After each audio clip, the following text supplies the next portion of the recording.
Oh, thanks. Where did I go?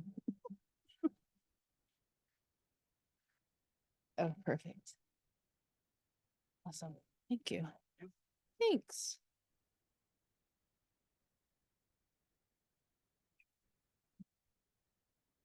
Hi, good afternoon, everyone. My name is Professor Jody Vanderhorn Gibson. I'm the program director for the communication leg of the CTMP. I got that right without looking. Program or department. Um, so I will just be talking a little bit about the communication program. I did a dry run with my class this morning because as a communication professor, it makes no sense that I don't like giving speeches. So I did like a dry run with my class, and they had some really amazing questions. So I don't know, it was pretty cool. Okay, so just a little bit about our communication studies concentration. I probably should have sent Mike the slides. One of the things that we really focus on within the communication studies concentration is really the dynamic of the interpersonal dyad. So we're focused on that in terms of helping students develop their communication, their critical thinking, and their problem solving, but really within different contexts. So, for example, we do that with an interpersonal class, intercultural class, professional setting, public speaking specifically. I think is probably the class that is most broadly applied when it comes to student engagement within our program. But really, all of the classes are designed to help them develop their skill at that interpersonal, one-on-one person space. So one of the questions they asked me this morning after my presentation was, well, so what kind of job can I get? And but one of the interesting things is that communication studies and communication skills are always applicable across the board. It doesn't matter what you're studying or what your ultimate goal is as a career. Developing your communication skills is always going to be something that potential employers look for. And so I was doing a quick Google search this morning. So generative AI was a little bit helpful and useful in this application. But even within like Forbes magazine, different places up mobility, terrible, I should have written these down. But some of the highly desired skills that places are looking for over the course of the next 10 years as certain jobs are decreasing and others are increasing in job areas. But data literacy, AI and machine learning, digital fluency, creativity, and innovation are three specific areas of career development that are going to be growing over the next 5, 10, 15 years. And you'll notice that the bottom half of those, problem solving, critical thinking, EQ, which is emotional intelligence, leadership, teamwork, and adaptability, those are all areas that are growing in terms of application in different career paths, but all of those are skills that you develop when you study communication. So for example, a student asked me, well, can I be a computer programmer and have a degree in communication? And I was like, well, yes, you would need to get educated in computer programming, but the communication studies would be a great foundation for you in terms of your oral and your verbal communication skill. So that's one thing that we talk about often with our particular program is that, yes, you can go on to a 4-year degree and get a degree. You get a PhD in communication studies, but once you hit the 4-year and into grad school, you diversify and you specify the area that you want to focus on. But our associate degree is a really great foundation if you are a health practitioner, if you are a history major, or if you want to be a lawyer, et cetera, et cetera. So it's interesting and always useful to help them or to say to them, regardless of the job, communication skills is always something on the list that employers want to see that you have. So studying communication, and this actually is just something we were talking about in class today, it helps with career success. It helps you develop a skill that employers are looking for. And then it's one that we talk about like, you're developing a skill that you use on a daily basis when you get up in the morning and you go to sleep at night. Somewhere in between that particular framing, you're going to talk to another human being, and there's going to be a need, a want, a desire that you have to effectively communicate as well as, you know, engage in an exchange with. So whether that is a business relationship, personal relationship, doesn't really matter. You're dynamic within that relationship exchange is going to be important. Again, studying communication helps with your critical thinking. We were working on listening today. That's always a fun exercise of how much do you talk versus how much do you listen.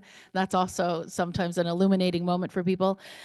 We study like ethical behavior. We talk about listening in the sense of when you zone out. I tend to be a very distractible human being. So when you zone out when someone's talking to you, that really isn't holding ethical space within that exchange because you're not listening to what the other person is saying to you. And then developing effective communication skills really does impact our mental and our physical health. There's been so many studies about how stress, right, and the inarticulation of our thoughts, our needs, our wants, our desires really kind of like builds back into our bodies and then comes out in sort of like unhealthy physiology. So just the idea of being able to communicate, your ideas effectively is a big deal. So within our program, we have 2 articulations with Brooklyn and Baruch. The business students tend to obviously focus on that Baruch leg. But within our program, we have 2 required classes that everybody has to take, which is the dreaded Speech 211, Speech Communication, Public Speaking, and then SP 101, which is the Introduction to Communication Studies, which really is kind of like a snapshot of all different types of modes of communication. And it's inclusive of like mediated communication a little bit more than say like an interpersonal or an intercultural class would do. And then in addition to those 2 core classes for our program, they have to choose then 2 from this list. This list over here. So today I was teaching in my interpersonal class. And then there's intercultural communication, communication in professional setting, phonetic, language science and linguistics, oral performance, and then voice and speech. So within, this particular, these choices, it really can depend on what the student might further be interested in doing. So students who are business students, they tend to lean into the professional setting in the business communication classes. People who have maybe more of a broader liberal arts concern or focus seem to like, to enjoy the interpersonal and the intercultural class. But again, like there's a lot of nuance within the choices that they have. Because again, if you are interested in, say, you're a history major, but you want to be a lawyer, like learning about oral performance, learning about voice and diction, how to communicate just sort of the physiology of your instrument, that's an important tool to walk away with. And then these are all of the courses and the places, the buckets that they fulfill. So again, we have the 101 and the 211 that are the general classes. The 101 really is something that we recommend in the first semester for people who want to major, or not major, but like, step into the emphasis of within the liberal arts school. It's not a necessity. It's just one that kind of, again, is that sort of broad survey class that gives them an intro to a lot of snippets within the world of communication that then they might find of like, oh, hey, I want to study. Well, I think speech pathology sounds super interesting. Let me go that route. So, and then the rest of them, like I said, 211, 13, 14, 15, 16, 17, and 321 are all classes that they can choose 2 out of the rest of that chunk to really, again, lean into whatever their focus may or not be.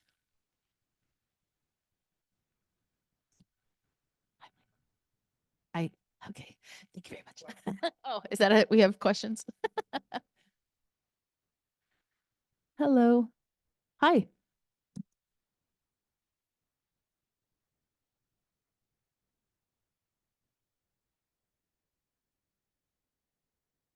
You know what? That would be more of a Franca question. I'm actually really not sure. Has there been any, like communication disorders? I'm not sure if Franca had moved into that leg of things yet.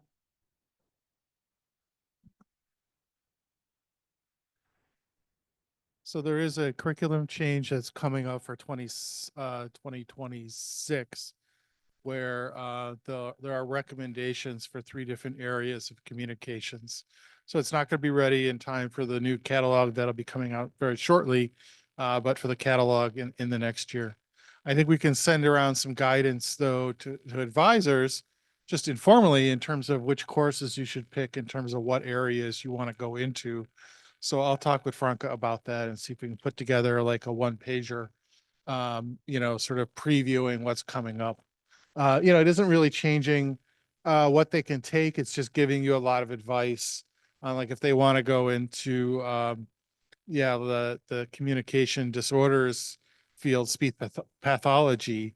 These are the classes. Yeah, these are the classes that they should take rather than, and so instead of you know, um, they would want to take the 216, for example, instead of speech 321, for example, or 215. Yeah, yeah. And those classes are offered on a rotation. I want to say I don't have my rotation in front of me, but I want to say 216, which is the linguistics, language science and linguistic class, which is if you were interested in sort of that pathology route, that would be a class for you. I believe we offered that in the fall. But again, I would have to look at my rotation. So take that with a caveat that I might be wrong. um, but yeah, so and that I had asked Bill, because one of the things that we're curious about is how many students do we actually have, because we're interested in developing a major, but we're not sure like where we are in terms of numbers. So there's lots of things that we're interested in pursuing within, because there are so many different avenues within the field of communication. So like if you go onto a 4-year degree, you can stay within communication, the field of communication, but you could do so many different, like you could study media and film within a communication framework. So pop culture, like technology, journalism. So there's a lot of areas that students who might have those different interests can diversify once they're into that 4-year and graduate school beyond. Yes. Yeah. It's something that in our department, in our program, we have been talking about. We haven't arrived at a clear and cut conclusion with that though. Yeah. But if they are interested, the 215, 216 would definitely be a good basis for them, like moving on to say Queens or another college that would have the pathology degree specifically. Those two classes would give a good basis.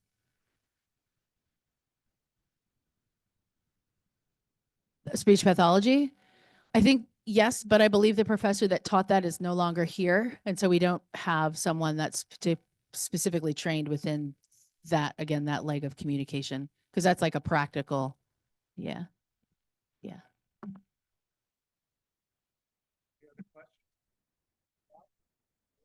Thank you so much, Professor Gibson. Okay, next is going to be Dr. Burkow.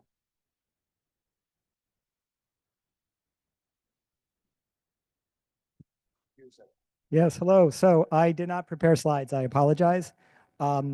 This is our first in-person meeting for a long time. So it didn't really occur to me that like, oh yeah, I could have done that. I do have a sheet, however. These can be very easily emailed to you. And I even have about 10 copies here. If you can't wait for an email, you can always pick them up. So music department, we have 2 degrees, the music production degree and the which is an AAS degree and an AS music degree, which we usually refer to as a performance degree. So the first thing I'm going to talk about is something that will affect registration in the fall for the music production program. We have not been seeing numbers that allow us to really, with regularity, offer the complete set of music production classes every single semester. We're having to cut back a little. So we're going to enter a period where we're going to try and have fall and spring semester class sequencing, which puts a little more pressure on the students because if they fail one, they don't necessarily can just take again in the subsequent semester.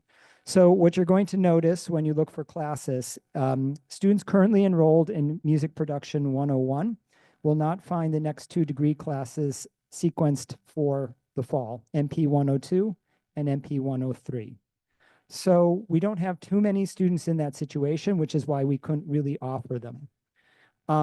However, we are looking into having a summer session that offers both MP 102 and MP 103 as kind of a combined session so that we can get the students who started in the spring, in the summer, if they're able to, they can get those coursework done, and then they can go into the normal fall sequencing of classes so we can get them back on track. That's what we'd like to try and experiment with. You won't see it in the summer schedule yet because I'm still working with the faculty in the rooms to make sure that I can secure this. But that's the current plan for what to do with students who are in MP 101 now and do well and have passed and need to move on to the next degree classes. The other classes that really affects is MP 207 and MP 208, which will be offered in the spring, but not the fall. So I don't actually have a head count yet of how many students that's going to affect. So when you encounter those students, feel free to email me and we'll see what we can do. Those are usually students later on in their degree program. And sometimes they're already behind or are taking longer than the 4 semesters to do so. So we think we have a little bit more flexibility with that. But those are the classes to really keep your eyes on and to know what to tell students who are in that situation. So I think that's the big things for music production. With regard to the AS Music Degree Program, obviously always the big question is going to be our matriculation policies, our requirements. So just know that yes, students are, they need to take 2 assessments with us before they are allowed to directly matriculate into an AS music degree, the performance degree. One of them is the music theory placement exam, the MTPE, and the other is the basic musicianship aptitude test. And they need to take both and score 4 or above on our point scale in order to be allowed to directly matriculate as an AS student. If they don't, they start as an AA degree student in liberal studies concentration, and they take the first semester of music required coursework. And if they then meet minimum grade requirements in that, they're allowed to go into the AS. So how to deal with these students? Generally, we recommend that the students, that if you get AS students, right away, you should register them for MUS 141, which is Convocation 1, MUS 111, which is Musicianship 1, MUS 121, which is Theory 1, and one of the 400 level classes, which is an ensemble class, and it can either be the chorus, the jazz band, or the percussion ensemble. And I have those numbers on the sheet. There are certain ensembles that don't satisfy the AS performance degree. You don't have to worry about why. So some do and some don't. It's just how it is. But at any rate, we do find that most of the students end up taking that set of classes. The class that's in question is the Musicianship 1, MUS 111. If they come with enough musicianship skills and prior theory knowledge, that class won't be necessary. But for the most part, if you get them in and they need to register, you should put them in that set of classes. I'd rather than take them out of the musicianship class. If they don't need it, then try and get them in if they do. Most are going to need it. And we find that it actually has been working very well for students to take both the Musicianship 1 class at the same time as the Theory 1 class. They do help, particularly for those students who are new to music notation or are new to music. It does seem to be a fairly successful combination of classes. However, when are these exams offered? The music theory placement exam, the student can really come in and take whenever they want. It just can be done in the music office, and that's their written theory skills. At that point, there's some survey questions that we can get them, so we have an idea of their musical background, and we know if they can read music and if they have any familiarity with chords and scales. And that gives us already a really good indication whether they need the supporting musicianship or not. And that can be taken whenever. However, you'll see that on our website, I will list certain Mondays as when it is technically offered, because I think sometimes students will do better if they look at a set of dates and times and go, oh, that's when I need to come in. But the reality is they really can schedule it whenever they want. But you will see it listed. The basic musician aptitude test, that's really crucial for us to know when students are coming in and they don't have written theory skills, then we really need to see where are they in terms of their ability to respond musically to certain challenges such as rhythm and pitch, so we know how much advisement and support and class support they need.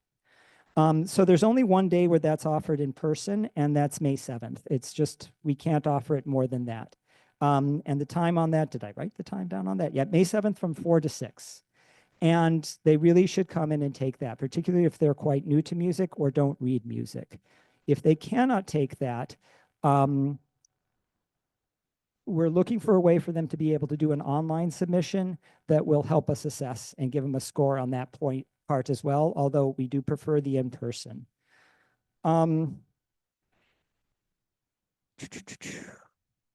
So the only class then, and then like I said, once they do take that, we have a good idea whether or not which of the lessons they should be in and whether they should take the musicianship to support their theory as well. You will see that in terms of registering students for the lessons, the individual study, we have times that are blocked out for when the studios and the professors are available to teach those times. So when building a schedule for them, even if you don't know for new students which of the lessons they'll be taking, voice, piano, percussion, if they think they want voice or if they know they want piano, you can look at that schedule and leave those times open. And that can help them so we don't have to move their class schedule around when they get into the studio. You will note that only the first level of lessons is where the department has to register the students. We would prefer and don't want anyone else registering the students for the first semester of lessons because we have to know how to balance the studios and if they can go into the studios that they request, because sometimes the studio gets quite full and we don't have room for them. Or in terms of our advisement, they may want one type of lesson, but they're really not prepared for that. We would prefer they start somewhere else. So we want control of that. But after they get into the studio, lessons 2, 3, and 4, they are able to register themselves for. So you can assist them with that. Just know that the voice studio is our most popular and is, in essence, because of that, is a bit competitive. We really don't have very many spots open.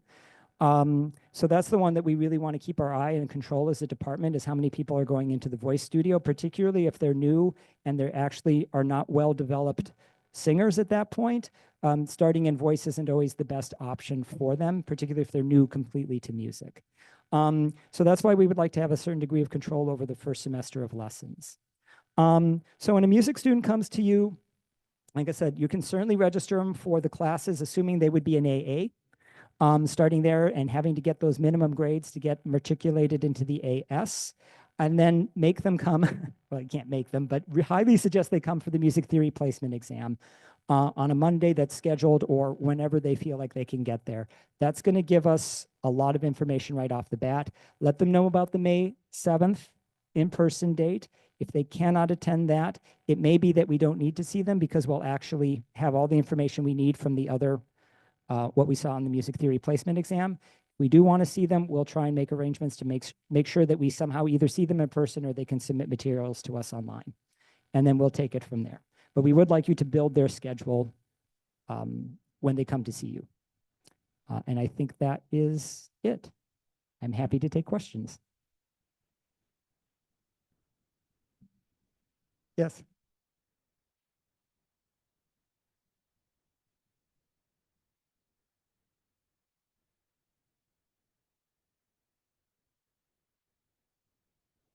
I'll inform them about that option. But I want to I want to like get a little more firm, so I don't keep them just. But yes, they will be informed. Correct. We will kind of make that announcement and kind of encourage them to do so.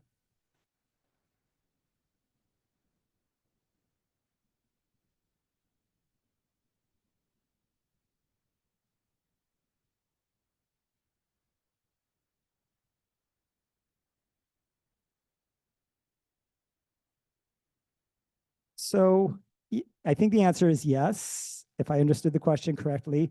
If a student scores high enough on the assessment tools that we have, they go directly as an AS. If they don't, we are working with the registrar. There should be some way of marking them so that we know that they're AA with the intention of going into the AS degree program. So like AA with, I forget how we go, with the subplan of music. Yeah.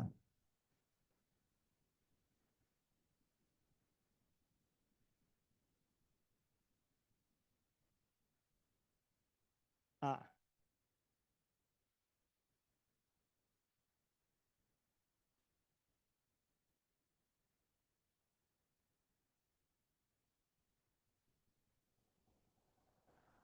That actually is something that we need to kind of look at is when students change their major, they are supposed to still go through the process of assessment so that they can't just change it to an AS just because, right? If they were in another degree program and they want to become music, they would still have to go through the matriculation process.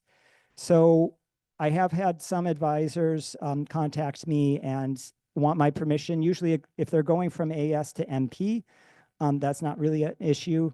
It's when anyone from MP or another degree program that isn't music wants into music, they should be informed that they are going to have to take the assessment, and they'll either have to start as an AA or start, if they qualify, they can go directly to the AS.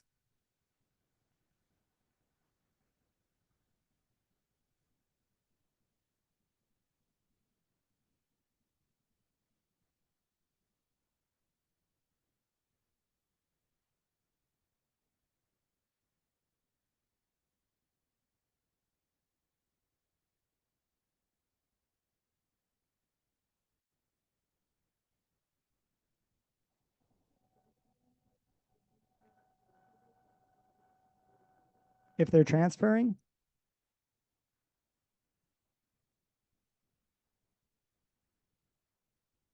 no.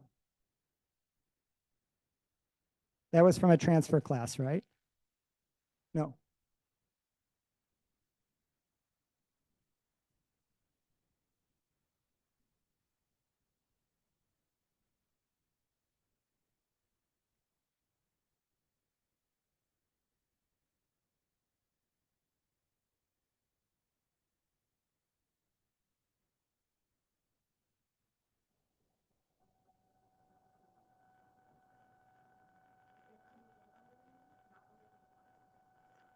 Well, I mean, yeah, I'd have to see how DegreeWorks is interpreting it.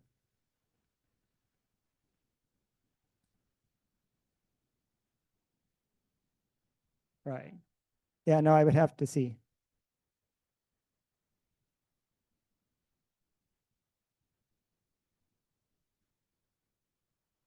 Well, in other words, you're asking why can't they just start at as the AS? Yeah, there's reasons why we prefer that not to be, and they have to do with accreditation. So it may be just how DegreeWorks is interpreting things, and we have to find where the little bugs are in the system. Okay.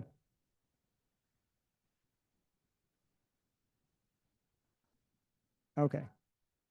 Yeah, well, if you can send it to me, that'd be great, and then we can find where the little bug is and what's going on.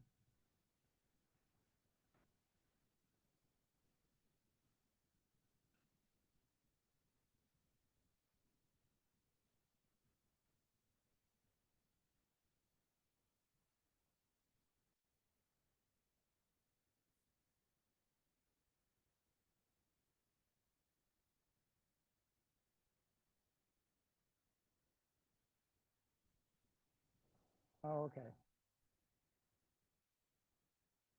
Okay. So yeah, so then it's just a question of how, I guess it would be how DegreeWorks is talking to the registrar with regards to what degree program they're in. Um, we'll, like I said, we'll work that bug out.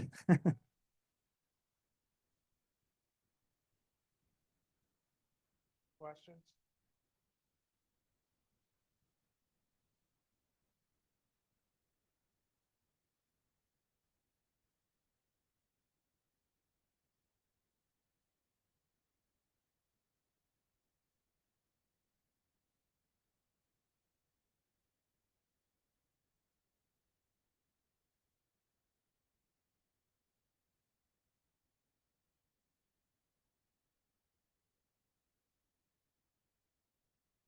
Yeah, we would consider that on a case-by-case basis. It'd depend on the student and how they're progressing and the nature of the student, whether the independent study is going to be effective with that student.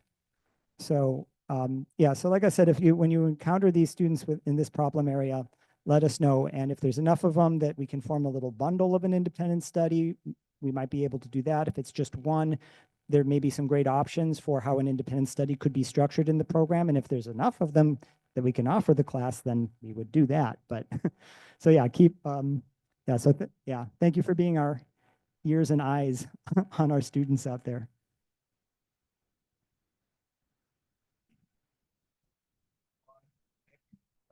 Workout. And next is Dean Pullen.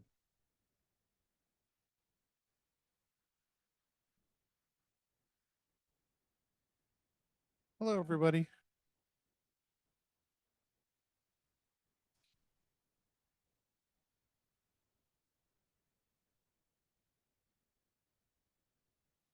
I need to go to the website, so I can do that.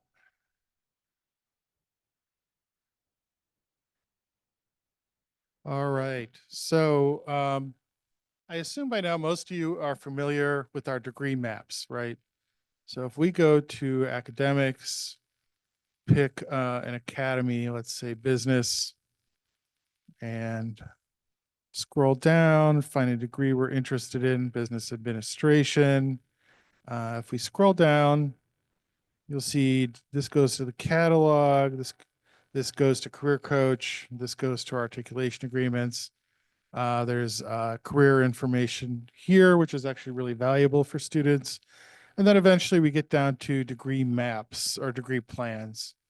And so for most degrees, there are two map choices, one for students who are developmental and one for students who are not.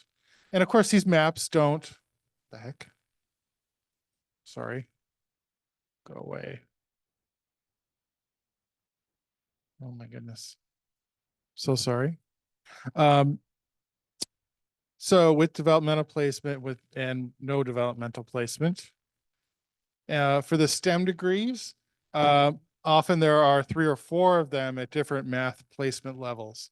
So there'll be one for students who place at Math 119, one at developmental, one at pre-calculus, and if necessary, one at Calculus 1, because in those degree programs, the math really determines a lot of what they can take and when. So you have to know that about your student, but let's look at the business administration with no developmental placement. And so here you see a degree map. Now, right now, we're still showing the 24, 25 maps.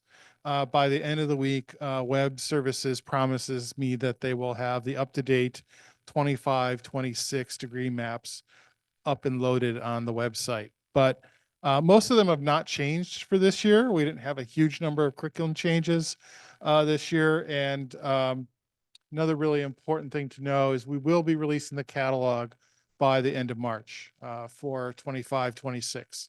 So we've, we used to release it at the end of the summer, right before the semester starts, and way after you've advised most new incoming students on what to take. So realizing that's problematic, we've backed up the deadline now for curriculum submissions to be included in next year's catalog. And so we will now be releasing the catalog, hopefully by the end of March, without any trouble. And the degree maps will now be upgraded or updated much earlier as well. Hopefully, like I said, by the end of the week. So this is what our degree maps look like. You can see here, it tells you who this degree map is for. Usually in bold, it'll say Math 119 or higher, or it'll say if you're in developmental math and English. So that's easy to key into. We've also, down here, I've put, in the next year's maps, I put the placement level down here in the footer as well. So you'll see it there. The footer always tells you the degree and when it was last updated. So if you see a 24 map, you know it was for last year, right? All right, so then you go and you look at each semester, it gives a recommended course sequence, and that's what the department wants in terms of an ideal student starting this degree with no transfer credit and is going full-time, right? Now, the courses in bold are the ones they really should take in that semester. The others can be moved around according to the student, whether they're full or part-time, how many credits they want to take, what kind of transfer credit they have, and so on. So it's really the bold courses that you want to really focus on.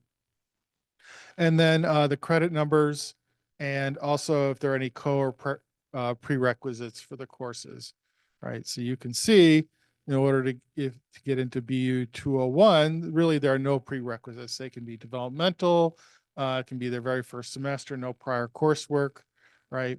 But of course, for Math 119, right, they have to complete developmental math, right, before they can get into that, or take it as a co-requisite. All right, so you can proceed through the semesters. Note you want to start accounting in the second semester, accounting 1, because they have to take accounting 2 next, and so on. And then there are typically lots of footnotes, right? So for footnote number 4, it brings up this issue of the word business academy. And so they're recommended to take speech 217 and both of the econ courses. So neither is really required for the degree, but you take them as part of the flexible core. Okay. So these are the degree maps we've had for a number of years now, and those will be updated this year, just like they are every year. If you run into any problems or you have any questions about the degree maps, they seem contradictory, or that there seems like there's an error or something you don't understand, please just shoot me a quick email. And I really appreciate the feedback from folks on these maps. Now these are essentially PDF files that you can download and save on your computer if you like, or email to a student, which is handy. But we also now have a version of our maps that are in the catalog. So for those of you that aren't familiar, if you go to academics off the main website and you click on college catalog, there we go. You'll see the college catalogs, past and present. By the end of the month, you'll see the 25-26 catalog here, which will be the current one at that point. But we'll look at the 24-25 catalog. And so here we are. If you're still using the old PDF version of the catalog from 2021, please stop. It is way out of date at this point, right? So this should be your catalog that you look at. And there's a horizontal menu bar up here, departments, programs, and courses, and then all the extra information such as graduation requirements and all of that are over here on this vertical menu bar on the right. But we're going to stick with the very simple 3-choice menu bar. And if we want to look at a program, we can click on programs, and up comes an alphabetical list of our programs. So if I want to look at business administration, the program we were just looking at, I click on that, and here's our business administration program. Now you can download this as a PDF file if you want right here. You can send that to a student if you want. But every one of these has name of the program, the plan code, the department that sponsors it. Sometimes there's more than one department. It's an AS degree. We've got HEGIS, NICET, and SIP codes, and a little introduction to the program. And then we break into the requirements, right? So first, there are the overall degree requirements for any AS degree: 60 credits, minimum GPA of 2, at least 30 credits of liberal arts content, and the 2 writing intensive courses, right? That's the same for all AS degrees. And then you go down to the common core, right? And so we have first the required core, the English, the math, the science, and then the flexible core with its categories. Sometimes you'll see that some things are recommended here, right? And then down here, you'll also see some recommendations, right? So here again is the recommendation that for students that are planning to transfer to Baruch, that they take the SP 217 and the second econ course as part of the flexible core. And then you'll see another category program course. So these are the major requirements. See all of those there. And then they have to take an additional math course, and they have to take one of the econ courses. And again, the knowledge, the information about Baruch. And then additional requirements. There's the laboratory requirement if they didn't take a STEM variant. And then they might need math 121 if they took Math 119. So you'll see that there as well. Then there's the free electives, right? So this is all the degree requirements. This has been in place for a couple of catalog years now, and I hope you find it useful. What we've added this year are degree maps. All right, so you scroll all the way down to the bottom, and you'll see the degree maps. Let me collapse this up here. Oops, come on. I don't know what it's doing now. Okay. Gosh. All right, there we go. So here are the degree requirements. And now if you go down to the bottom, you see the degree maps. So these are going to look remarkably similar to the PDF degree maps that I just showed you, because they are the same in terms of what they recommend each semester. This is just a different format, right? Not a different plan. So again, we see the two different maps for developmental and non-developmental. Let's click on the non-developmental. Here it says this map is for students who have non-developmental placement. Additional map is provided for students who have a developmental placement, right? So then it goes fall semester 1. You'll see English 101, the math course, BU 201, CIS 205, and then a flexible core course from one of these things. Now, the nice thing is that unlike the PDF map, this is fully live and clickable. If I want to know what's available in creative expression, I can click on it and you get a nice list of creative expression courses. You want to know what's going on with jazz and introduction, you can click on it and it will load up the full web page in theory for the course. There it is. Okay. All right. I can close that out. So you can do that for all of these things. You want to know what's going on with BU 201, you can click on it. And now we see BU 201. We can scroll down, see it's 3 credits. There's no requisites. It's a 3-hour lecture. And actually, you know, for the current semester, you can see the schedule, right? So you can look at, you know, this section. That's what you want. All right. So what did it do? Let's go back.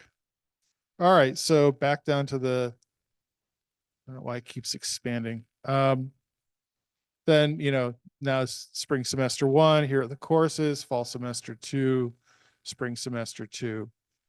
And so you can see essentially the same degree map that you had in the PDF version, right?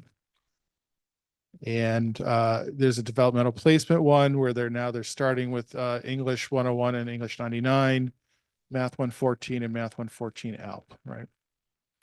And then the schedule is adjusted. And what you're going to see with all the developmental ones is a summer session so that they can still finish in 2 years. And whether or not that's realistic or not for your student, you'll have to decide. We do tend to recommend the required course C in the summer because they can use the STEM waiver to take that course. So that's why that you'll often see that in the summer.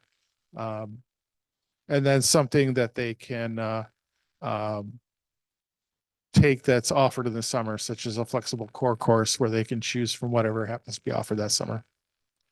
All right, so that's what I wanted to show you, that we now have degree maps in our catalog. As you look at them, again, if you find any problems, please let us know. Departments are also looking at them. This is the first go around for the DegreeWorks, the Course Dog degree maps. So I expect there'll be some bugs, but please just point it out to us if you can. Are there any questions? Yes.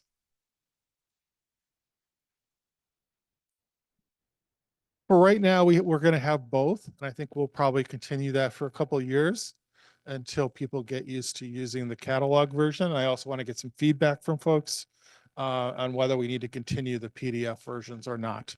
But for right now, they'll both be there and they should agree with each other. So please give the new ones a try. And if you have feedback, let us know. Yes.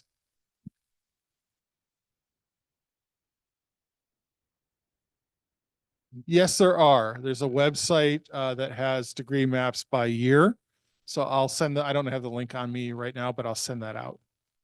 Yes. Any other questions? Oh, yeah.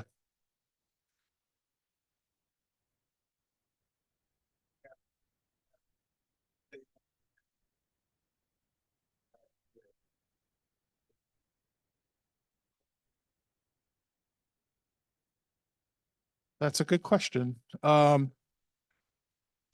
Yeah, these are the degree maps for this year. The question is, will they, like each new year of the catalog is that year's requirements, right? Just like the old paper catalogs. So I don't know if the degree maps are going to shift from year to year, or it's always just going to be the same one. Like this is a brand new experience for us, so I will find out.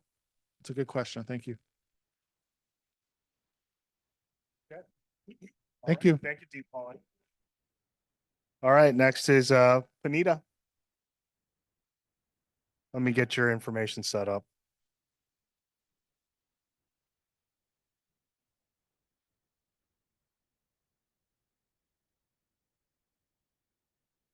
Yes.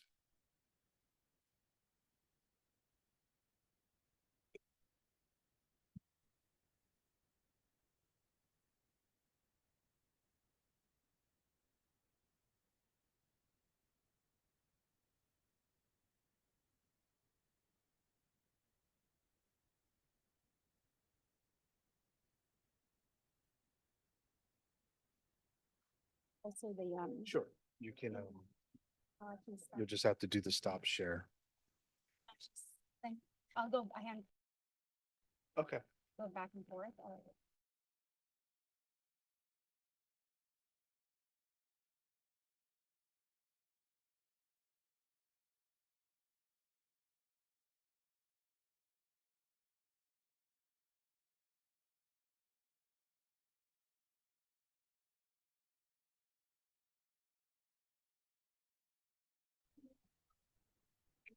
Where do you want to go? Pull everywhere. I can do it. Okay. Just, you want to share it though, right? Well, first let me get to this site and then I can share. Oh, Okay, got it. So yeah, just click on it. if there's an issue.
Well,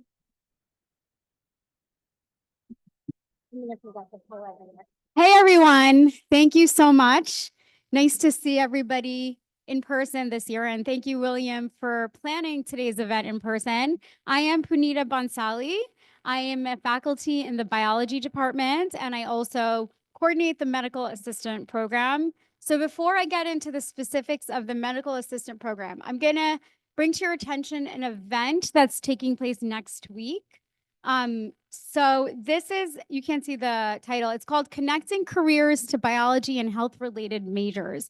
This is actually very relevant to advisors because, as you know, students come in and they start, some of them might have an idea of what they want to be. Like some of them might think that they want to be a physician assistant or a nurse. And often it's very tricky and complicated to guide them to the correct major. So I'm just going to ask you a question. If, for example, if a student is interested in being a physician assistant, which is a very common major, a very common career choice for a lot of our students, what major would you guide them to enroll in? So this is the common misconception. People often choose health science. And the truth is, so the health science does not have a physician assistant track. The most appropriate major, and there's no right or wrong answer here, but the most appropriate major for a student who wants to do physician assistant is biology, because that contains the courses that they are going to need to apply for a physician assistant program.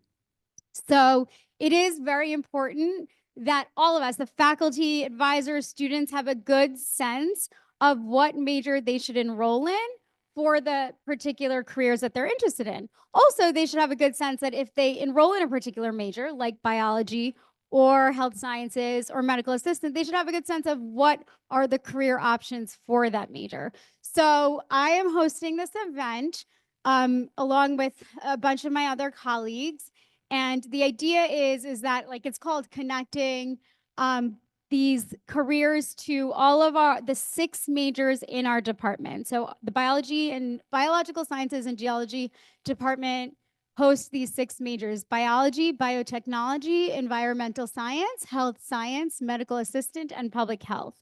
They're all really wonderful majors run by very, very committed faculty. And the point of this event is to inform both current and prospective students about the careers tied to each of these majors, and just a little bit about what makes each major special. So we're hosting this next Wednesday. It's going to be an M136. And then the second part of this event is actually kind of like a little career fair. So there's going to be tables for each of these majors, and we're going to have also current students from each of these majors sit at the tables with the faculty, so they're available to talk to these interested students. And students listen to other students more than any of us, right? Like, so if they can have the opportunity to talk to other students, that might, you know, help them and guide them or inspire them to enroll in a particular major. So if you see there's a QR code, that's the registration link. I really encourage you to attend. And because I included this in my slides, I think you all have access to this flyer, correct? Yes. So please not only I encourage you to come, but please also spread the word to students that you might be in touch with who would be interested in coming. And of course, we are enticing the students with pizza. And by the way, thank you, William, for the refreshments this time. All right, so I will go on to start talking more specifically about the medical assistant program, which is the program that I am the coordinator for. It is actually, there are kind of 2 parts to this program. So we have what's called the Medical Office Assistant Certificate Program. This is a 1-year program. You do not get a degree from this program, and it's for students who are more interested in administrative work. In the last couple of years, we have actually amended this program, so it includes a lot of business courses that are really good for a student to have under their belts, even if they don't want to continue with the degree, because then they have skills like billing and coding and how to use electronic health records, and they can then go on to get a medical administrative assistant position after just a 1-year program, which is a great option. However, ideally, we would like that all students who enroll in that program, eventually they think about getting the degree. And so the way it's set up is that all the courses they take through the certificate program can be applied to the degree program if they are interested in continuing on with the degree program. And of course, the degree program includes a good mix of both clinical and administrative training. This program is essentially like a marriage between the biology department and the business department. So what's really nice is that students are obtaining a number of different skills that will be used in healthcare offices, and depending on their interests, they can look for a job that fits what they like. So of course, just like Michael did, I'll pull up the catalog from the QCC website.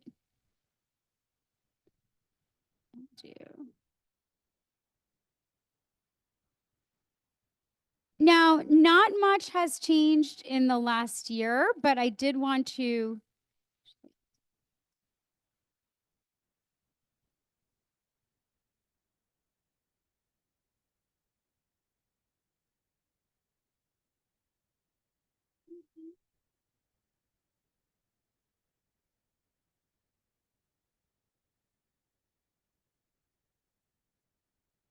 not too much has changed. Just some more options for students, actually. So before, we had only a limited number of math courses that students could take that would give them that would complete their math requirement, but now there's way more courses they can take for math. And then the other major change was that we added this emergency medical technician option for students. So let's say a student completes the 9-credit HE 200 course, which is, as I just said, it's several credits long. This emergency medical technician course prepares students and helps to certify students to become EMTs, which is a great job option. And now what we've done is we've incorporated it into this curriculum. So if they do that, that gives them 9 credits towards the medical assistant program. And they then don't have to take these courses that are otherwise part of the medical assistant program. It kind of substitutes these courses and electives. So essentially now there's kind of like 2 tracks to the medical assistant program. There's the EMT track. So this would, like, if they do the EMT course, then they don't have to do any of these requirements. And then of course there's the traditional MA track that has existed for a long time now. But the idea behind this is just to create this bridge between the EMT program here at QCC and this program, and make it a little bit easier for those EMT students to get a degree in the end, so that those 9 credits basically don't go to waste, that they actually work towards a degree program. So it's a great option. A lot of QCC students are very interested and intrigued by this idea of doing an EMT program, because within 9 credits, you are eligible to work as an EMT, which is a great way to get your foot into the healthcare industry. And so this is just another option that students can take if they are interested in doing this EMT track. That's really the major thing that's changed in the last year.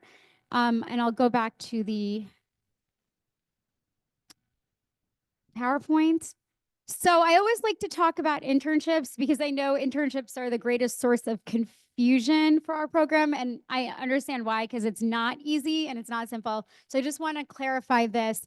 So students have to do internship as part of the medical assistant AAS degree program. However, they can choose which track they do. So if you find that a student is more interested in doing the administrative work, the billing and coding, the EHR type of stuff, they should enroll in business internships through the business department. This is BU 600. And the exciting thing about that is that after a few years of not running, it's been running again. And they are building partnerships with various different facilities and offices in this area to facilitate these administrative internships. And on the other hand, if a student wants to do more of the hands-on work, including phlebotomy, which is drawing blood, we have these 3 internships that they should be taking together. So this is where it gets confusing. And I just want to make sure this is clear. So if they choose this kind of more biology clinical track, they should be enrolling in BI 961, BI 950, and BI 951 at the same time. So the reason I'm really emphasizing this is because I do get a lot of questions from advisors and students about this. They ask if they should be taking 950 and 951 separately. They should not. It's basically all the same thing.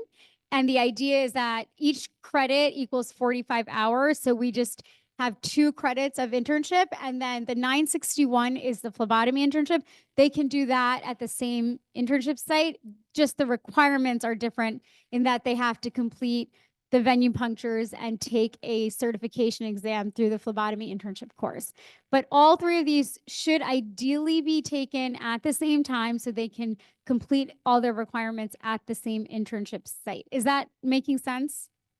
Yeah? Okay. Are there any questions about the internships? And then the other thing I just want to mention, because this question comes to me a lot, and students are so excited about doing internships, right? This is often where they thrive the most. So they come to me in their first semester and their second semester. They should not be doing internship in these early semesters. That's when they should be learning the skills that they are going to then apply in their internships. So we can't send a student to do an internship if they've never used an EKG machine in the classroom yet, or if they've never, learned how to use, how to take blood pressure in the classroom yet. So they should really only be doing internships in their last semester. And if we can, we do allow it in the summer before the last semester. Now, every so often I do exceptions, because if I know if a student needs like an extra credit for financial aid and they can't, or they didn't get into the courses that they wanted to get into, so they just need to add some credits. Every so often I do that, but I really, really encourage our students to only enroll in this in their last semester. And then to my other point, that if you're finding that a student is having trouble getting into one of the biology courses, always just send them my way, because we can try to help get them into a course.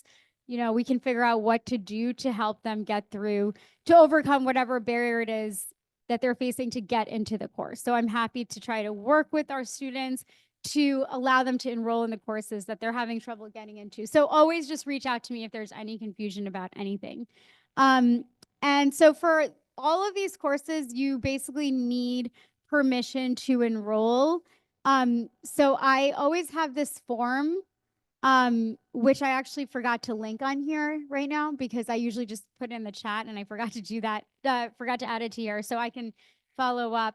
That form is how I keep track of all the interest in the internship courses. And then we reach out to each student individually to make sure they understand what the internship courses entail, and then we get them enrolled in it. So of course, we're going to start for summer and fall enrollments in the next month or so. So I will get that form to you as soon as possible. Did you have a question? Oh, no. Sorry. Did anyone have a question? Yes. No, it's not on the website. So what I can do, it's on the slides though, and the slides have been shared with everyone. Yeah, it is also it is on the QCC events page, but the registration link isn't on that, because we just added the registration link after we submitted it to events, just to get a sense of how many people are coming. So again, yeah, I hope to see many of you there. I promise it won't be too long. I know that today is a long day of all of us talking at you. That will be like about an hour, like a 50 minutes of presentation. And then the second part is in the medical arts well. So that'll be more interactive, and you'll get a chance to come to the tables individually. So I think those are the major things. And then I always like to highlight one of the most exciting things about the MA program is the off certifications that we offer. So certifications are these certifications are nationally recognized. And obviously these are credentials that students can put on their resume after a 2-year program, which is a big deal. And this is what employers are looking for, because this is how they know that students are qualified to do these things on patients. So we have been, thanks to Perkins funding, we've been able to pay for students' study guides, practice exams, and certification fees, which is kind of a big deal for various different certification exams. And the great thing is what we've done is we've also integrated it into the curriculum. So it's not like this separate side thing that they have to do on their own time. It's part of the curriculum. So when they take BI 452, which all medical assistant students have to take, then we guide them through studying for this exam. It's part of their assignments. The teachers do practice tests in the classroom. And then in lieu of a final, the instructors have them take the certification exam. And students are always nervous. You know, what happens if I fail the exam? What happens if I fail the exam? The way we prepare them, honestly, they are very much set up to pass, because they're all capable of passing. And we've had such good success with the passing rates because we're making it such a structured environment. So this is like the best way for them to prepare for these exams, because if we just expect them to do it on their own, it's going to be harder for them to go through the whole process.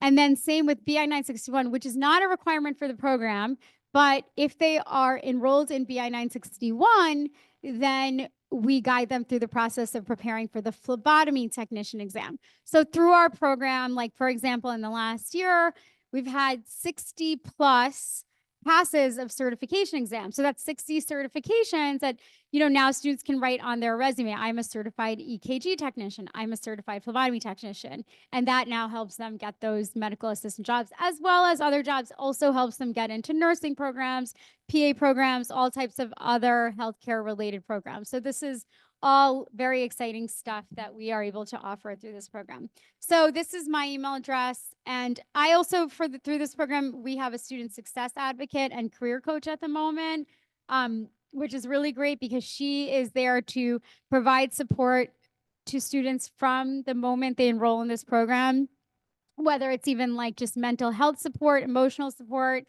academic, like if they're confused about what's the right, you know, is this the right major for them? So this is the kind of stuff that she's been doing. And she also helps them with the career readiness aspect of their educational journey as well. So this has been really exciting as well. So with that, hope everyone stays safe, healthy, and sane during these times. And also, please, if you have any questions, feel free to reach out to me.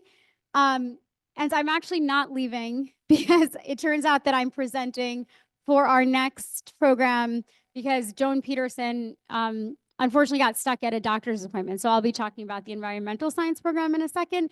But before, yeah, I'll jump into that in a second. But before I do that, any more questions about the MA program? Yes.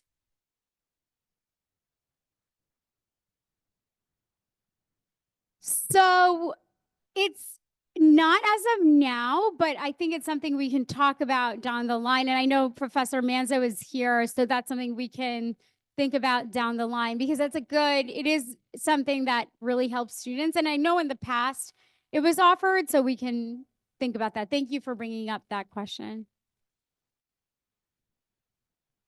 Anything else? Yes. Okay, great. So I will talk about the environmental science program. Do you have the slides? She sent it.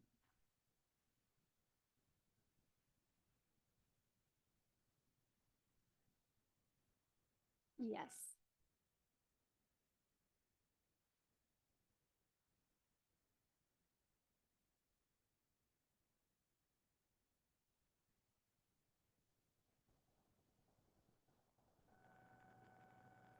So Dr. Peterson, my colleague, couldn't make it today, so she asked if I could talk about this program a little. I do apologize in advance because I'm not an expert of this program, but I do know it's a very exciting program. It's for a lot of students who come in and they want to do a different aspect of biology. This is a great option. So just some things that I think there was just she wanted me to note that for students who want to take some students might be required to take MA 119 and MA 121 as a prereq for some of the classes that are in the program as already. And then also just to keep in mind that certain courses like BI 461 microbiology is offered in the spring semester only. And then one of the major things, so I'll just talk about some of the highlights of the program at the moment. So this program is very research centered. So for students who want to do this type of environmental science research, this is a great option. And we have a lot of great opportunities in this QCC area because we have partnerships with NYC Parks, Milkweed Adaptation Research and Education Network, and other local environmental groups. And then also research is integrated into the curriculum through multiple courses such as BI 160 and BI 480. A lot of the environmental science students end up presenting at QCC's URCW Day and Student Spring Symposium, and we have articulations with Queens College, Malloy, and SUNY Maritime College. So that's a big deal because, again, this is going to help them transfer to these programs. The really exciting thing that's happening with this program is that Dr. Peterson and another professor, Dr. Trujillo, they received a research in the classroom grant, which is very selective program to get a new hydroponic system. So this is a huge deal. It's going to be a hands-on experience, and there is so much they can do with this type of system.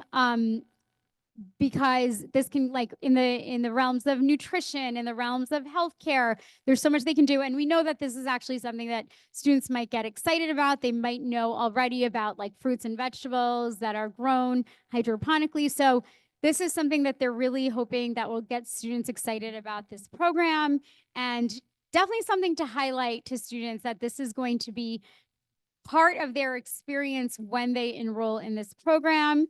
They're going to integrate it both into the classroom experience as well as research experiences. So some of the mentors will be, will be able to get their students to work with these. And eventually they want to expand this whole hydroponic system to be available to as many students as possible. So I just wanted to really emphasize and highlight that. And then just a few important reminders. Students should be strongly encouraged to take BI 160 before 480, even though it's not officially a prereq, and they should not be taken in the same semester. In this case, BI 505, a 1-credit course in which students explore careers in ES, can be taken in the first semester, but they do need permission to enroll in this course, so they should reach out to Dr. Peterson if interested. And this is the kind of stuff that I think that we should have more and more of students understanding what the careers are tied with different majors. They should take 201 and 202 and satisfy their math requirements within the first year. And CH 110 and 111 should be taken before CH 151. Students should not put off taking the required courses for the major. And if the student is going to transfer to the Queens College program through the articulation, they have to need to have a semester of physics before taking the next sequential ES course. And of course, any questions that you have, you can reach out to Joan. I can try to answer a question, but I may not be equipped to answer questions for this program. Does anyone have any questions? I can also relay any to her as well. So, okay. All right. Thank you so much. So with that, I do hope to see a lot of you next Wednesday. Thank you. Thank you, Dr. Bonshali. Okay, next we have Wendy Ford from business.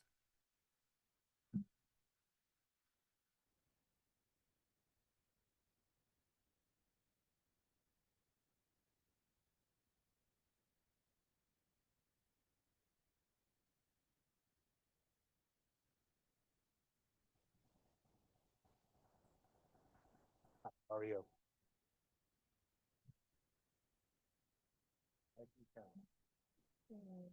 How do I? My slides are something.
Good afternoon.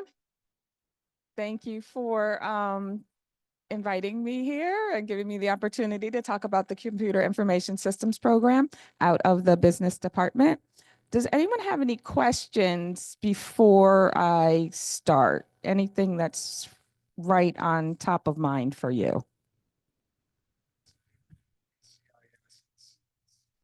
Okay, great. Any other, because I'm holding that point. Any other questions on top of mind? Okay, I will go to your answer right away and then kind of wrap around and talk about some other things. So, ding, ding. Okay. I wanted to try to make this a little bigger, but I don't think I can in this view. This one. Okay.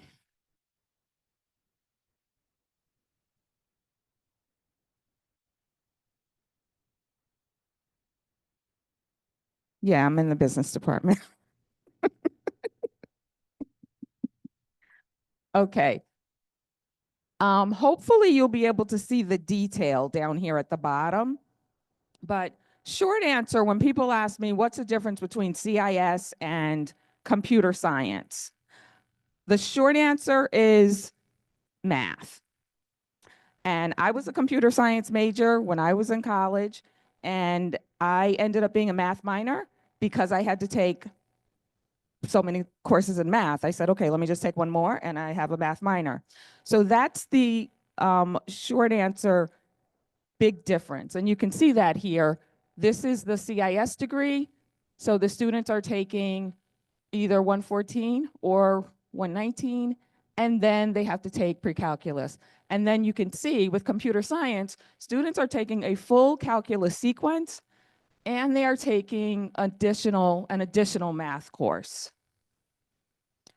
You can also see with the CSIS degree, students, again, it's basically a computer science degree with a focus on security. So computer science degree will always have, I want to say 12 credits of math. You take a full calculus sequence. And so students who are going into computer science, they cannot be math averse. You have to be a student who you embrace math. And then I have also here the IIT degree, which is out of the engineering technology department. And you can see the IIT degree, it also has just math 114 and 119, or 119, excuse me. And then with the CIS degree, we have pre-calculus because many of our students are either transferring, or because of the type of work that you do with a computer science degree, most employers are expecting that you have at least pre-calculus. Yes.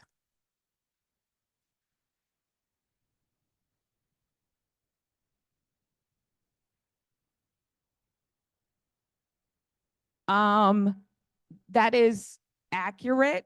And that the 121, is that the one?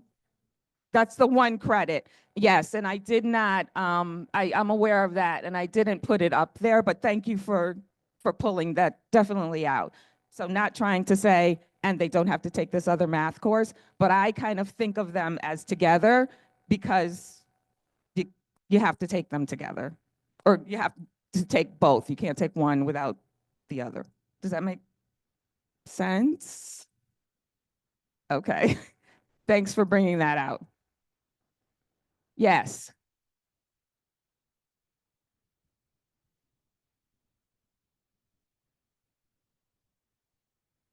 Okay, great. So let's kind of start here as the jumping point, and then we'll go backwards. So one of the things you see here also is that there's this column here for a business foundation. So when you talk about what are the other things are related to the business foundation that the computer information systems degree provides. So when we think about students, I think what we want to say is if you have a student who's interested in technology, because computer information systems is a technology degree, but they also feel like they either like working with people or they like working with information and data, CIS, I think, is a good choice for them. So I will go backwards in my slides. And when you think about the CIS degree, actually, I'm going to start at the beginning because this will make it a little bit easier. One of the things to understand about information systems, we use information systems all the time. The CIS degree is a long-standing degree. When we talk about computers, the first degree for computers related to computers was math. The second degree that was created, and I'm talking about years and years ago, that focused on computers was computer science, and it came out of math, and you can see the relationship there. And the third degree was CIS, Computer Information Systems. And the concept here is computer information systems support the needs of businesses and organizations, and it helps them to meet their goals, meet their missions. And that's what computers do. So if you, information systems are used for small businesses and organizations, medium-sized, large. So no matter what type of organization a person wants to work with, you are using information systems. Microsoft Word, Microsoft Excel, those are not information systems. Those are productivity tools that we use to get our work done. An information system is something more like CUNY First, where you have data that's being stored in a database and it's being used by multiple business units, okay? So CIS students analyze systems like that by understanding what the needs are of a particular business unit, and then they build systems to support those needs. And CIS professionals, like I said, they're always needed. They create computer systems, they manage them, they enhance them, meaning they update them, and they work with pretty much every industry because every industry uses computer systems. So when we think about some of the careers, as I said, CIS is a tech degree. So it's a tech degree with a, I say, business focus. It's coming out of the business department. So students who are tech focused, but possibly maybe not so interested in the nuts and bolts of computers, they don't want to take a full calculus sequence. They could take a, be a CIS major. They would be able to do network support. They would be able to do coding and programming. They could do database support. And they would also be able to do basically be a systems analyst.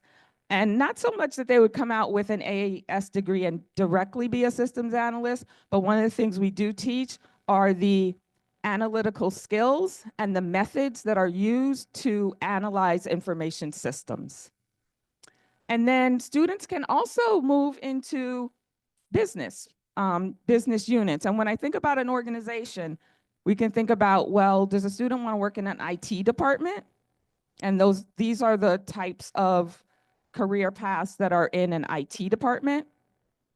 Or does a student want to work for an organization with computers, maybe with data, even as far as coding, but within a business unit? Maybe they want to work in accounting. Maybe they want to work in finance, but they want to have more of a technology background. So these are the types of careers that students might be interested in, and they could still be a CIS major.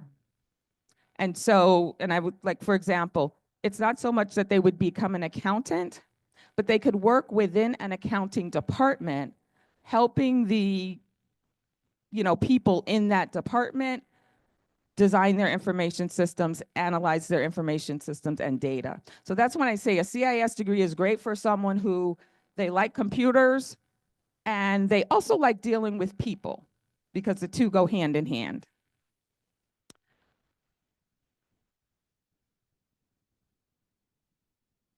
Does that help to answer your question a little bit in the back? Okay, great.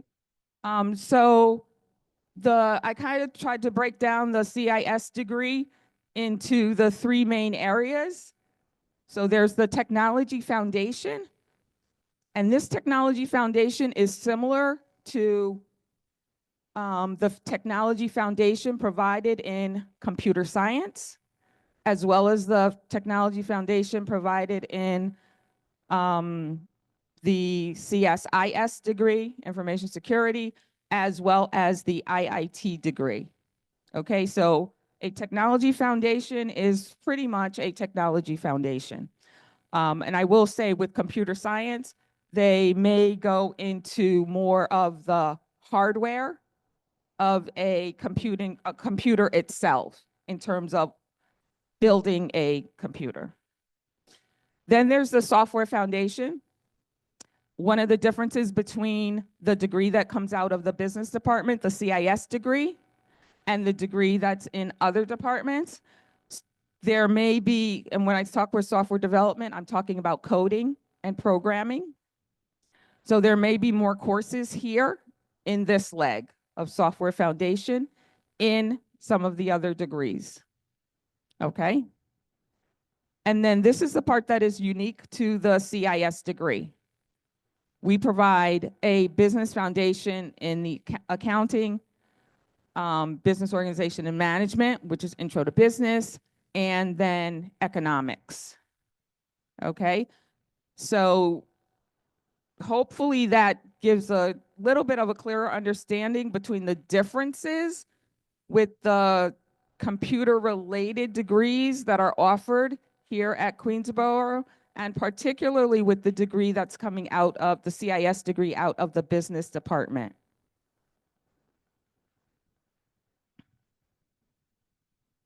And actually, before I get into this part, are there any other questions related to like the differences between the CIS degree and another degree, or like the CS, computer science degree? Any other questions there?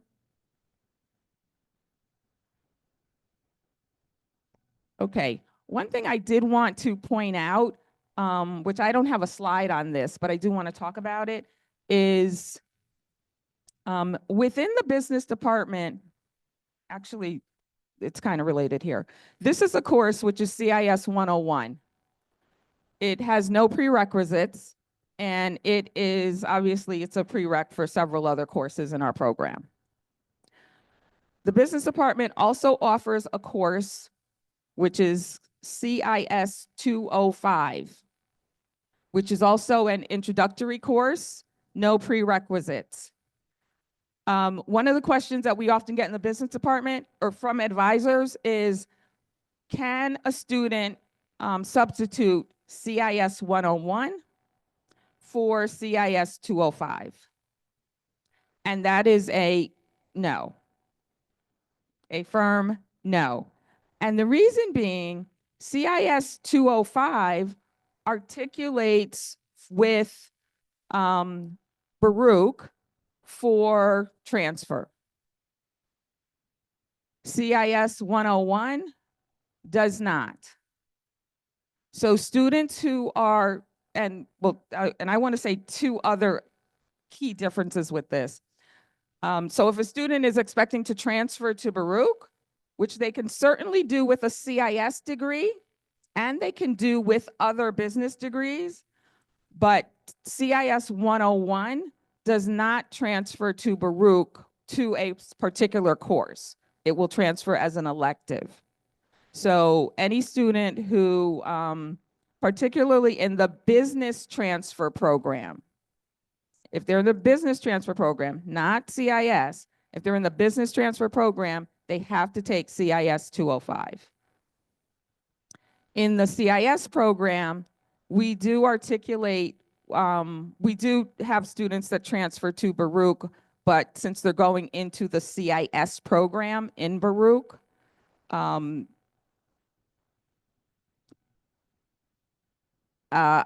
just say they're not able to take CIS 205. Let's just say it like this for now. And we're having conversations with Baruch regarding that. Okay. One last point I wanted to make about the program is some of the opportunities that you can highlight for students who are interested in our program. I'll start on this side first. the internships. We partner with the New York Jobs Council for the apprenticeship program. So students have the opportunity to get paid credit-bearing internships through the CIS program. And as was previously mentioned, we also have individual internships. So students are not required to do an internship, but we try to provide as many opportunities as possible for them to get that hands-on work experience with major businesses. We also have an articulation agreement with City College, not City College, excuse me, City Tech, with their CIS degree program. Many of our students also will transfer to Baruch for their CIS program, Hunter College for their CIS program, and also the School of Professional Studies. So our program it used to be an AAS program, and we changed it over to an AS program. So we are working on articulation agreements with these other schools. And that, I think, then brings me back to this slide. So are there any other questions that anyone might have? Yes.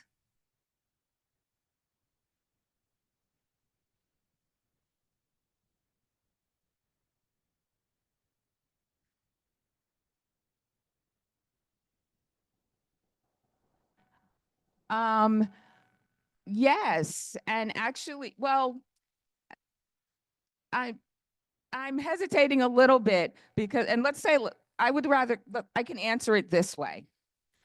The business department, we offer the CIS degree, which is a tech degree out of, the business department. And we are in conversations with Baruch to have an articulation for our tech degree out of the business department. So we're still working on that. But even without that articulation, we do have a strong relationship with Baruch. And so we have several courses that were in that course sequence that do transfer over to Baruch already. It's really just kind of formalizing that articulation agreement. Any other questions? Okay, thank you very much.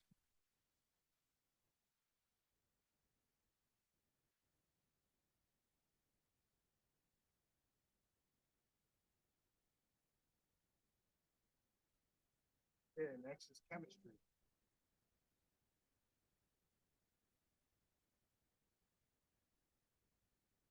However you guys want to do it.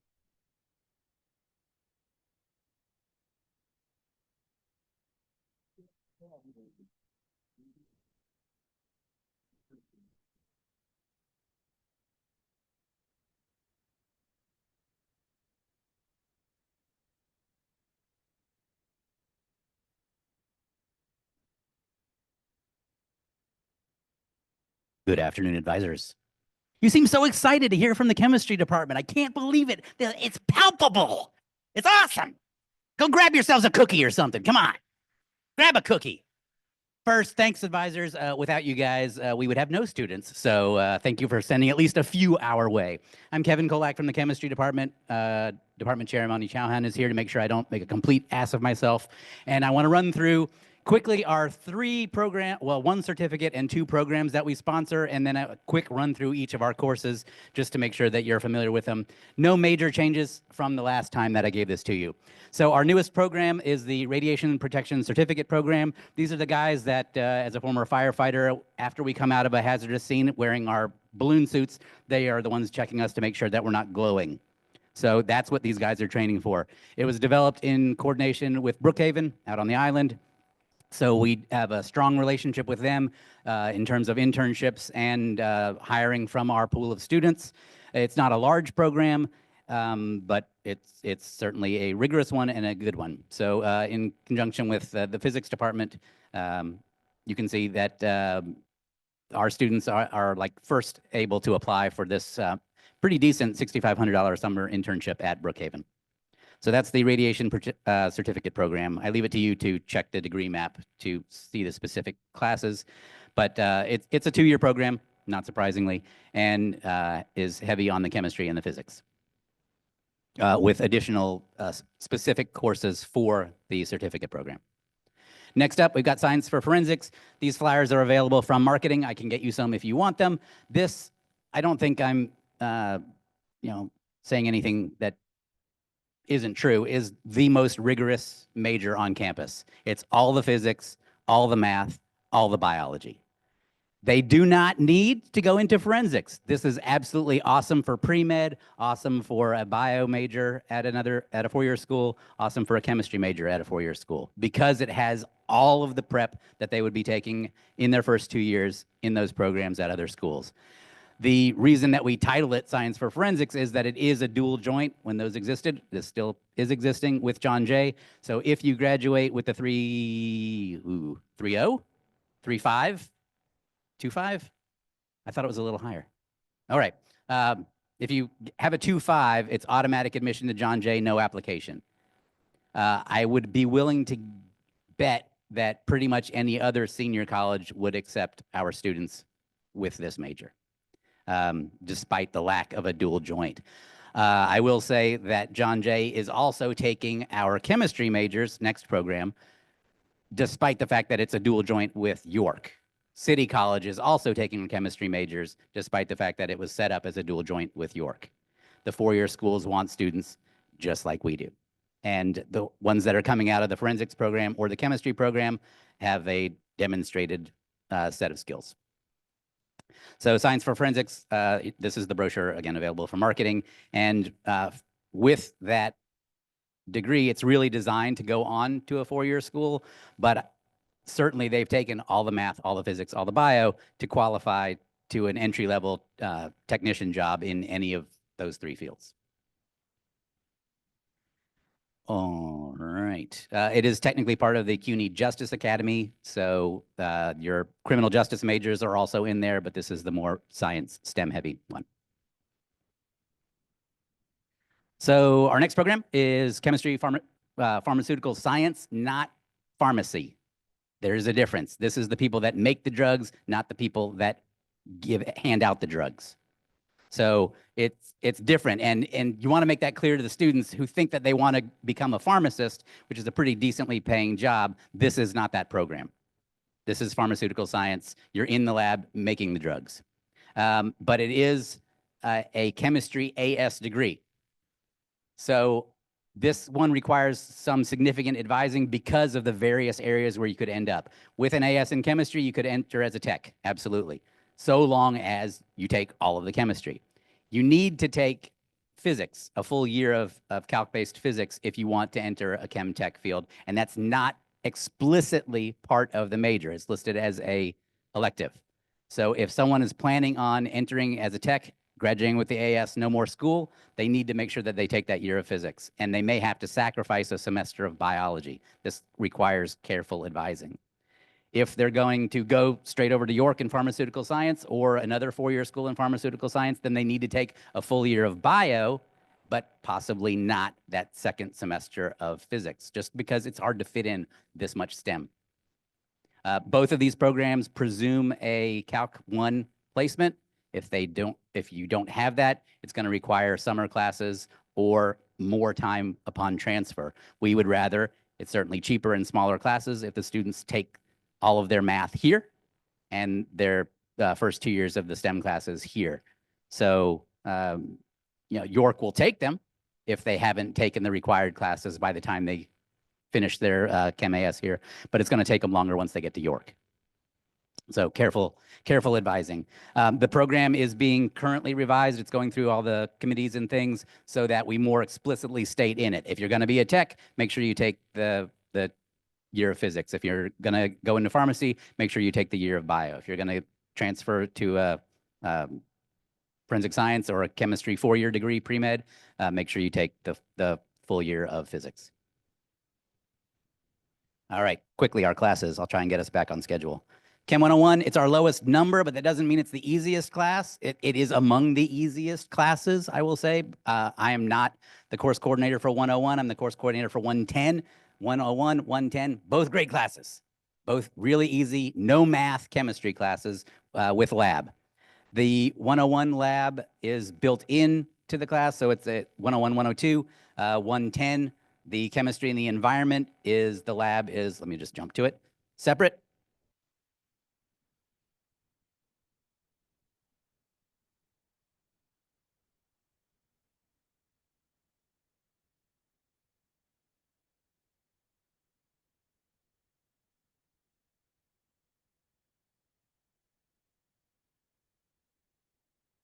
So 101 and 102 are online asynchronous.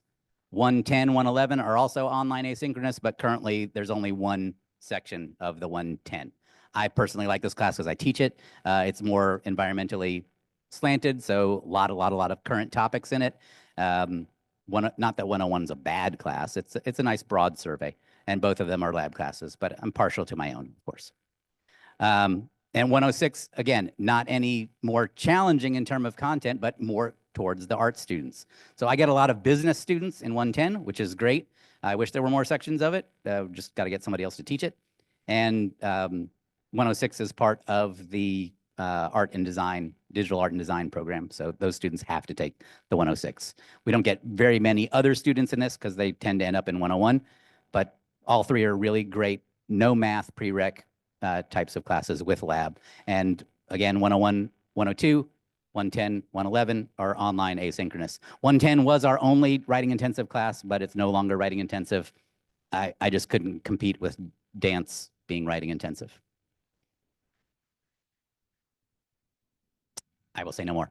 127 is our allied health introductory level class.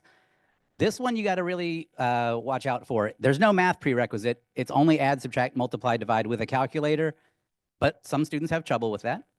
And many students take 127 without taking 128.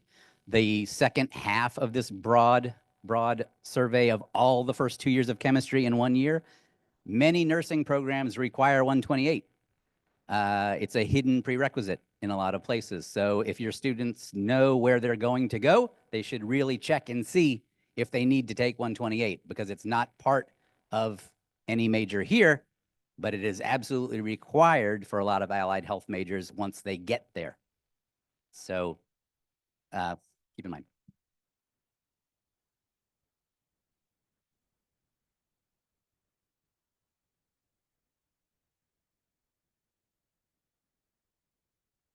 Okay. Nursing programs require chemistry, at least this one and probably this one. So they need to know where they're going to go. Hunter requires both. And we get a lot of students transferring to Hunter. So they need it. I taught 128, the version of it at Hunter. 151 and 152 are regular general chemistry full year. 127 is effectively 151 and 152 crammed into one semester with way less math. 128 is 251, 252 crammed into one semester with way less math. So it's more mile wide, inch deep kind of thing, which doesn't make it necessarily any easier. There's just less math. So Gen Chem 1, Gen Chem 2 transfer anywhere. It's the equivalent of any first year chemistry class wherever, as is organic, the same as the second year chemistry class wherever. So if you've taken this full 4 semester sequence of chemistry, along with the physics and the math that would be necessary, you're absolutely ready for pre-med or a chemistry BS or BA at a 4-year school. That's it. Questions? Yes.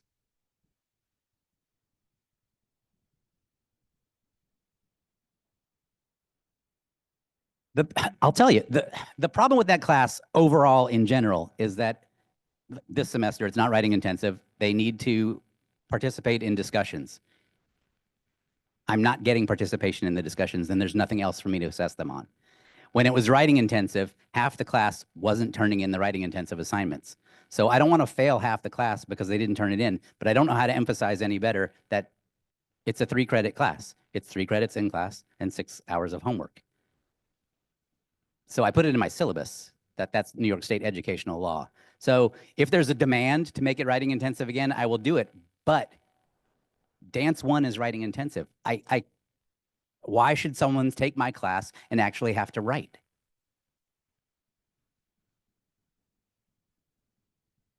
Okay.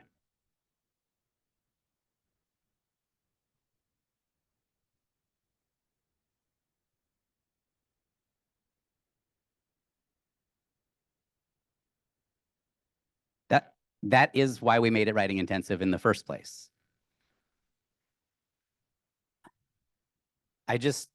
We'll keep it in mind, but I have standards and I can't make my writing intensive class not writing intensive. I'm one of the few people that recertified my writing intensive class. It really was writing intensive.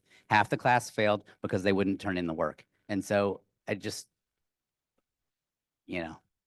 yes, it was a better class when it was writing intensive. It's an easier class now, bottom line.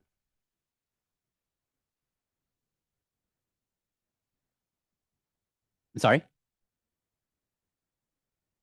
Yeah, it was scaffolded. So you turn in a 4-page rough draft of your paper on ozone depletion. I'll mark it up, give it back to you, turn in the final one. Nothing was more than, several thousand words. It wasn't a 20-page term paper. The last paper was, how was the class for you relative to your major? People weren't turning that in. Some people were. They were nice. Good papers. Other questions? Sorry.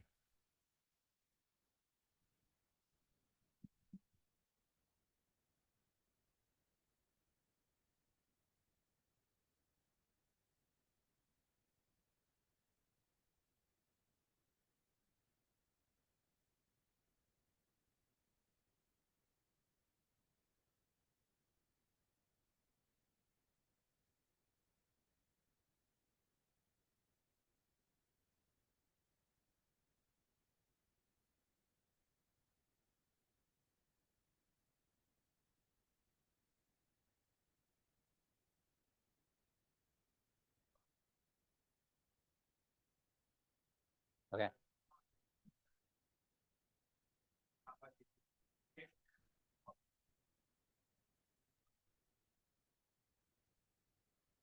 Mhm.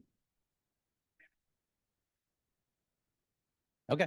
Well, thanks. Yeah, we'll definitely check with them. There are plenty of chemistry in the environment classes that are not 100 level. So we'll have to check and make sure that they're not wanting a 200 or a 300 level chemistry in the environment class. But yeah, awesome. Thank you.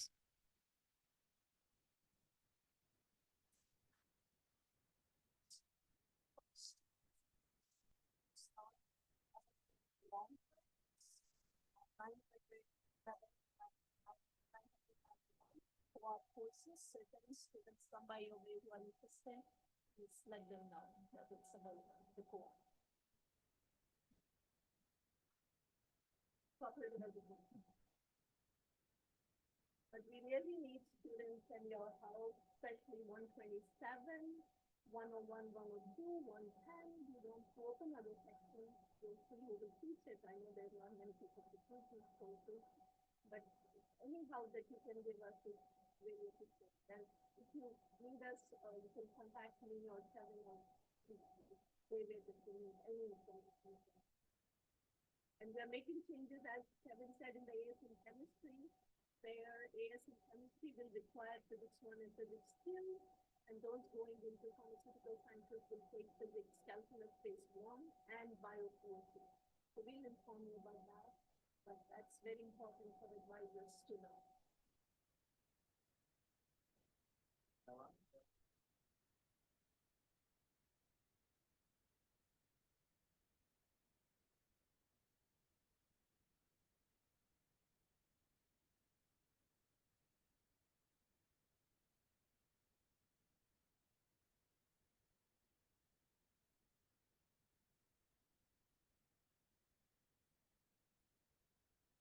We know we're the last choice. It's okay.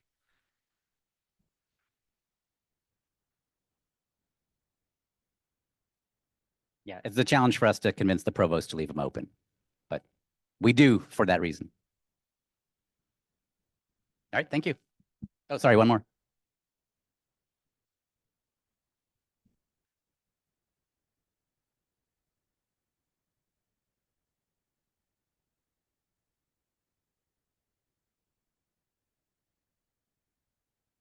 Phenomenal question. I have no idea. Any idea? Yeah, we think yes. Yeah. But it's the final GPA in STEM. They got to recalc. Yeah. So yes.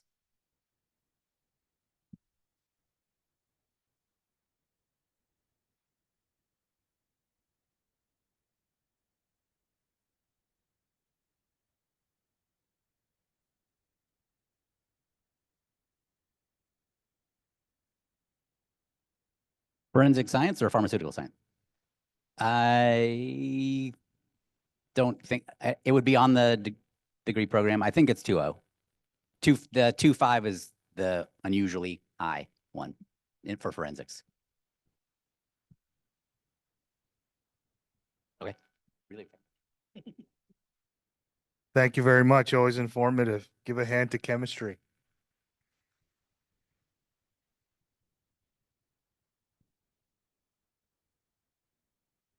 Okay, next is Dr. Manzo.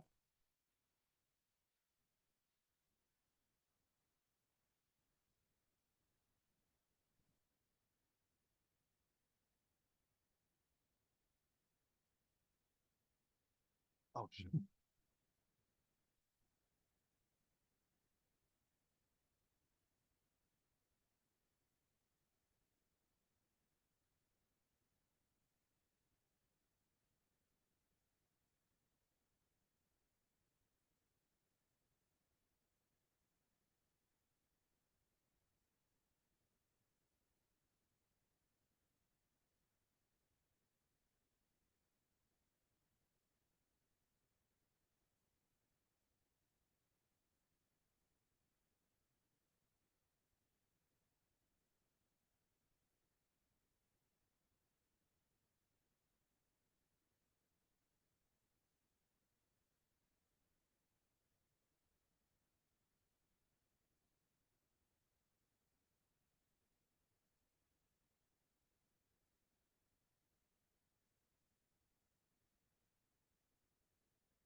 Hey, good afternoon, everybody. I know you've been here for a long time, so I'm going to try to make it very, very short for you, okay? So you can leave. So I'm Christina Manzo. I'm the chair of the business department, and I really just want to talk a little bit today about the Baruch Academy, and then also let you know about a new transfer initiative that we have.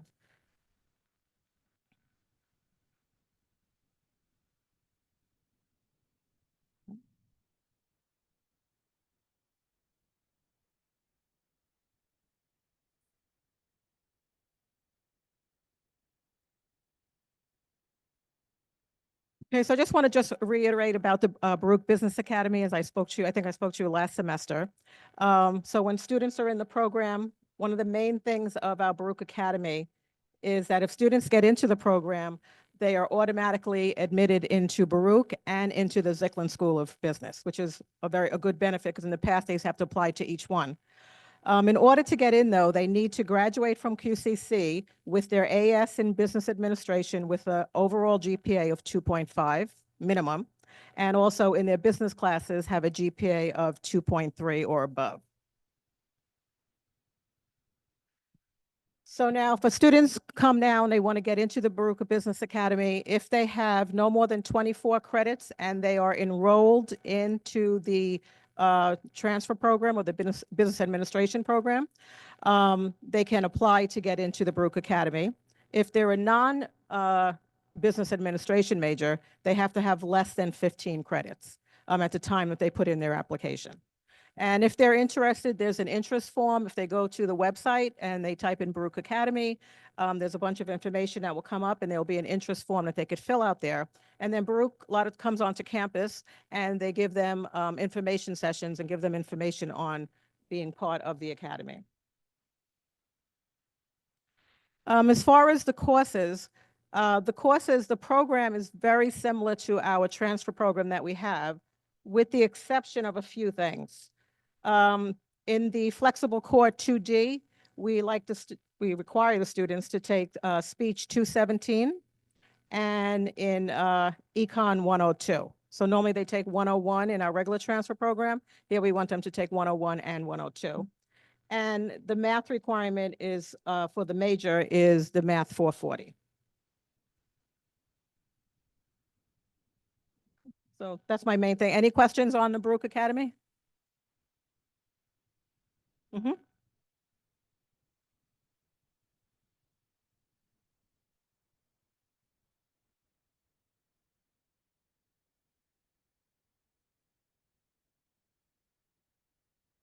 For students that are in that program, you say?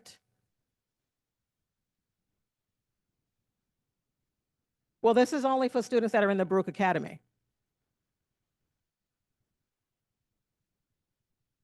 Mm-hmm. Oh, okay, I see what you're saying. For students that just want to transfer into Baruch without going through the academy, I guess we could do something along those lines. Yeah. So you want something to say it's recommended that they take these? Okay. Mm-hmm.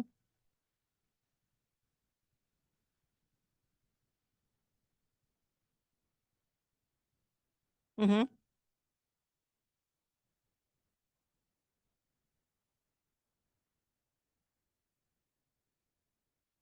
Right. Okay. Okay. I don't. You could put a note in there. We could put notes in there. We've done it. Yeah, we've done. Mm-hmm. Yeah.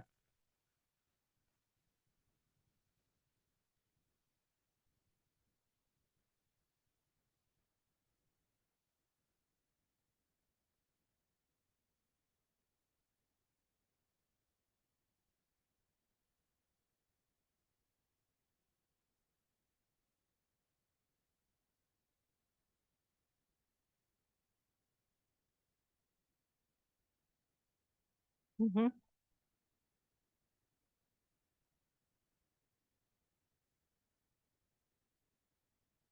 Right. Yeah. I mean, I'll talk to registrar, see if we can put it in there. I know sometimes they don't like to put too many notes in there because it gets too confusing, but I will, speak to them and see what we could do. Mm.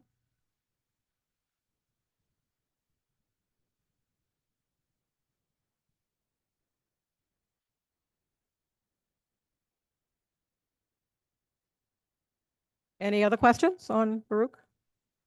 No. Okay, so the other thing I want to talk about is the accounting transfer initiative. In January of 23, they came up with a resolution, the Board of Trustees, that they wanted to make it a seamless transfer for students when they go from the 2-year school to the 4-year school. So accounting, which so many students from the 2-year school go into the 4-year school in accounting programs, and as I'm sure as many of you know, a lot of times our credits don't transfer over. So they came up with a universal transfer path for accounting majors. It's going into effect right now, this semester. And what I wanted to show you is how our courses are now transferring over to Queens College. So this transfer initiative is for all 2-year, all 4-year. What's happening is we're still working with some of the other colleges to make sure that our course objectives and so forth are all matching. But Queens College has agreed to this for us. So we know in the past, I think about only 50% of our credits, our accounting credits, transferred over to Queens College. After this initiative, about 75% of the credits are going to transfer over. So as it shows here, accounting BU 101 and 102, which has always transferred over, those are going to transfer over just as they did before. What we knew before, Queens College had some sort of requirement that our students had to take BU 103 and 104, and they had to get an A in both of them in order for them just to get credit for 103. So that's no longer into play. Now, it doesn't matter if students take 103, it's going to go over as intermediate 1 at Queens College. All right, so if you ever hear anything of they saying that they have to have a certain grade requirement or something, let us know, because they've agreed that now that they're going to take our 103s equivalent to their 201. And in addition, cost accounting, which is BU 110, is now also going to transfer over as their accounting 305. So we have these 4 classes that we know for sure are transferring over to Queens College, and there should be no questions about it. If students take these classes, doesn't matter what grade they have, it's going to go over.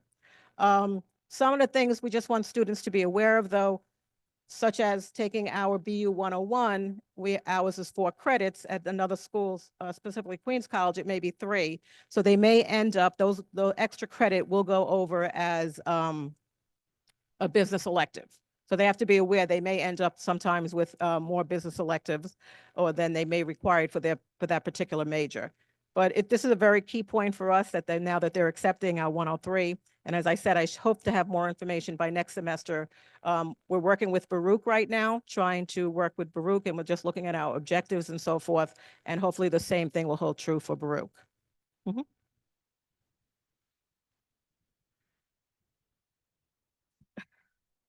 Yes, it's going to go over the business elective, but in the transfer initiative, we encourage the other schools to accept 104.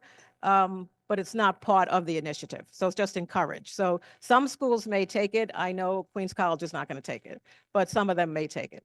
So it's 104, 108 are the ones that are not transferring course for course. All right, any questions on that? Okay, thank you. No question, just share. Go ahead.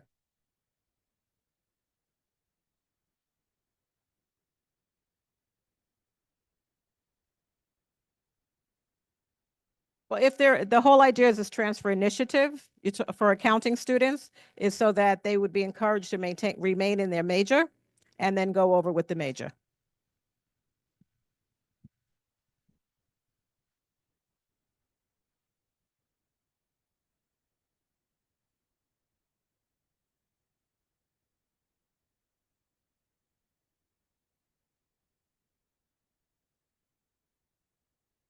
Mhm.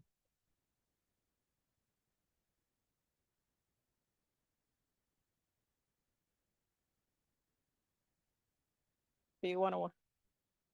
Mhm. Yeah, I know. But the reason I remember when we did that because when a lot of students were coming into 102 and they did not have a strong background to be successful in 102. So that's why we put the C minus, and that's why that's a requirement. Mhm.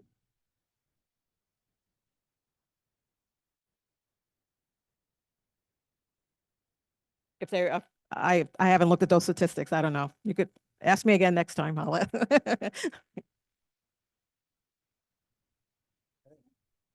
I think that sums it up for everyone. Thank you so much. Thank you, Dr. Manzo, and thank you for all the presenters today. Really appreciate it. Another eventful day. I'll be sending the link out over YouTube in the next few days. And that finishes our meeting today. Thank you.